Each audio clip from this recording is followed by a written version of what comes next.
خاطر بکشه صداشو আয়নার نمیشنوی সামনে দাঁড়িয়ে থাকা এই তরুণীকে দেখে এক মুহূর্তের জন্য থমকে যাবেন আপনিও। তিনি কি মানুষ নাকি কোনো সিনেমার চরিত্র? ধারালো চিবুক, অস্বাভাবিক ফোলা ঠোঁট আর কৃত্রিম সৌন্দর্যের চরম রূপ, এই চেহারাই এখন নেট দুনিয়ার সবচেয়ে আলোচিত নাম ইরানি ইনফ্লুয়েন্সার আনাহিতা নাগু।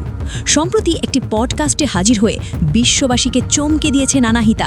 তার দাবি, নিখুঁত রূপ পেতে এ পর্যন্ত ৩৮৮ বার প্লাস্টিক সার্জারি করিয়েছেন তিনি। শুনতে অবিশ্বাস্য হলেও এই রূপান্তরের পেছনে নাকি খরচ হয়েছে প্রায় $5 কোটি, বাংলাদেশি টাকায় প্রায় ৬০০ কোটি। এখানেই শেষ নয়, আনাহিতার আরেক বিস্ময়কর দাবি, গত ৮ বছর ধরে কোনো শক্ত খাবার খাননি তিনি। ছিপছিপে শরীর ধরে রাখতে তার জীবন এখন চলছে নাকি কেবল কফির ওপর। পডকাস্টটি ছড়িয়ে পড়তেই সামাজিক যোগাযোগ মাধ্যমে শুরু হয় তুমুল বিতর্ক। অদ্ভুত সাজসজ্জা আর মেকআপের কারণে নেটিজেনরা তাকে ডাকছেন ইরানি হার্লি কুইন।